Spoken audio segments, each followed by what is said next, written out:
Welcome to my channel. বন্ধুরা, আজ আমি বাড়িতে মালাই ভাপা কেক বানিয়েছি। বাড়িতে যা ছিল তাই দিয়েই বানিয়েছি।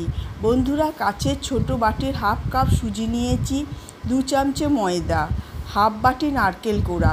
বন্ধুরা, বাজারে নারকেল কোড়া কিনতে পাওয়া যায়, আপনারা চাইলে সেটাও 2 চামচে দিতে পারেন। চিনি হাফ বাটি দিয়েছি, বেকিং সোডা হাফ চামচে, খাবার সোডা সামান্য। এটা ভালো করে নাড়াচাড়া করে মিশিয়ে নিতে হবে। তারপর উষ্ণ গরম দুধ করে রেখেছিলাম, সেইটা নিয়ে আমি মেখে নিয়েছি। উষ্ণ দুধটা দেওয়ার ফলে সুজি আর চিনি তাড়াতাড়ি গলে যাবে। 20 মিনিট ঢাকা দিয়ে আমি রেখে দিয়েছি।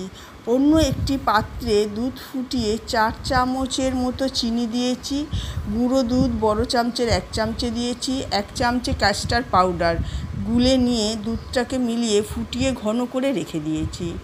এবার একটি বাটিতে একটা গোল কাগজ দিয়ে তাইতে সাদা তেল হাতে নিয়ে মাখিয়ে বাটির ওই কাগজটাতে নিয়ে নিচে পেতে নিয়েছি। ওই সুজির মিশ্রণটি খুব হাতা দিয়ে নেড়ে নেড়ে অনেকক্ষণ নাড়তে হবে।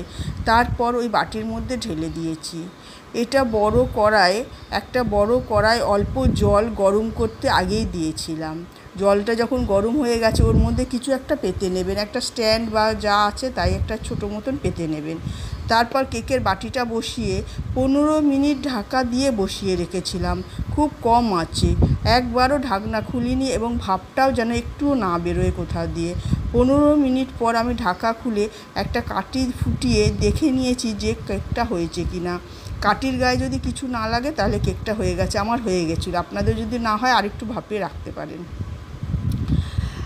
নামিয়ে আমি রেখে ঠান্ডা করতে দিয়েছি। ঠান্ডা হলে একটা থালার ওপর উপুর করলে সাইড দিয়ে একটু ছুরি দিয়ে খুঁচিয়ে যদি আপনি উপুর করেন, থালার ওপর কেকটা এমনি পড়ে যাবে। তারপর নিচের কাগজটা আমি খুলে ফেলে দিয়েছি।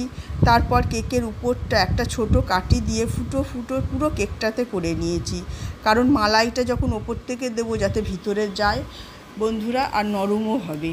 বন্ধুরা, কেকটা এমনিতেই এত নরম আর সুন্দর হয়েছে, ফুলে উঠেছিল, খুব সুন্দর কেকটা এমনি বেনেছিল। আমি ওই ঘন দুধটা কেকের উপর দিয়ে দিয়েছি, আর ক্যাডবেরি ছোট ছোট করে টুকরো করে রেখে দিয়েছিলাম, ওপর দিয়ে সাজিয়েছি, আর কাজু বাদামও ছোট ছোট করে কেটে ওর ওপর দিয়ে সাজিয়েছি। আপনারা যেমন ইচ্ছে সেটাকে সাজাতে পারেন। বন্ধুরা, খুব কম সময় লাগে, একবার করে খেয়ে দেখবেন। খুব সুন্দর নরম তুলতুলে মালাই ভাপা কেক। ভালো লাগলে লাইক আর সাবস্ক্রাইব করতে ভুলবেন।